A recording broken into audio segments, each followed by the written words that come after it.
9واں سوال ہے تیمم کا طریقہ بتائیں. تیمم اس کو سمجھ لیں, یہ ہمیشہ ضرورت والی چیز ہے. وضو اور تیمم, پانی نہ ملے یا پانی کا استعمال مضر ہو تو تیمم کرنا جائز ہوتا ہے. 2 صورتوں میں. کب؟ پانی نہ ملے یا پانی ہو لیکن اس کا استعمال کرنا ہمارے لیے مضر اور نقصان دہ ہو, تو ان 2 صورتوں میں تیمم کرنا جائز ہے.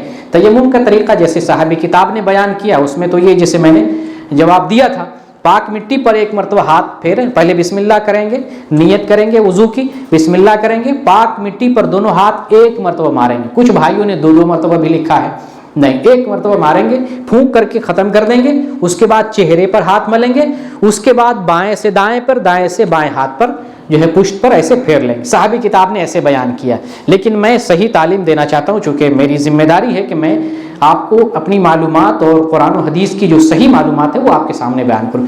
اس معاملے میں یہاں 2 چیز ہے, ایک ہے ہاتھ, ایک ہے چہرہ, 2 ہی چیز کا مسح کرنا ہے.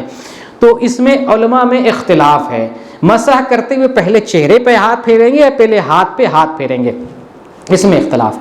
شیخ ابن باز نے کہا کہ چاہے وضو کے لیے تیمم کریں یا غسل کے لیے تیمم کریں, دونوں صورتوں میں چہرے کو سب سے پہلے مسح کریں گے. قرآن میں اللہ تعالیٰ نے اصل میں چہرے کا پہلے ذکر کیا, اس بنیاد پر دلیل بناتے.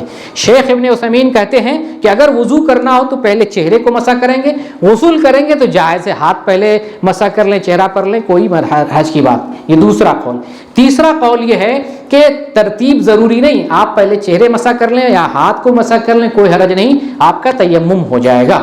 اس مسئلے میں میرا جو ہے نقطہ نظر اور میں جو دلائل کی بنیاد پر صحیح جگہ پہنچا ہوں وہ یہ ہے, اور اس پر میں نے مضمون بھی لکھا ہے جو میرے بلاگ پر maqboolahmed.blogspot.com پر یہ مضمون موجود ہے, اور ٹیلی گرام چینل پر میرا جو ہے اس پر اس کی PDF بھی ہے. میں نے ایک مضمون لکھا ہے تیمم کا مسنون طریقہ اور اس کے بعض مسائل, اس میں ثابت کیا ہے قرآن و حدیث کے دلائل کے ذریعے, اگر پڑھنا چاہیں تو کافی اچھا مضمون ہے.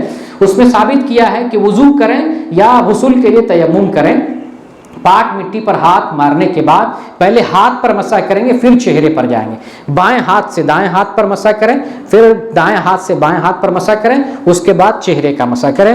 یہی معلومات ہوتی ہے. ایک حدیث کافی مشہور ہے عمار رضی اللہ تعالیٰ عنہ کے بارے میں, حدیث تیمم ہے, جس سے تفصیل معلوم ہوتی ہے اور دیگر احادیث کی روشنی معلوم ہوتا ہے کہ پہلے ہاتھ پر مسح کریں گے, بائیں سے دایاں, دائیں سے بایاں, اس کے بعد چہرے پر جو ہے ہاتھ پھیر لیں, اس کے بعد وضو کی جو دعا ہے, وضو کا جو ذکر ہے وہ دعا پڑھ لیں. یہ تیمم کا درست طریقہ ہے.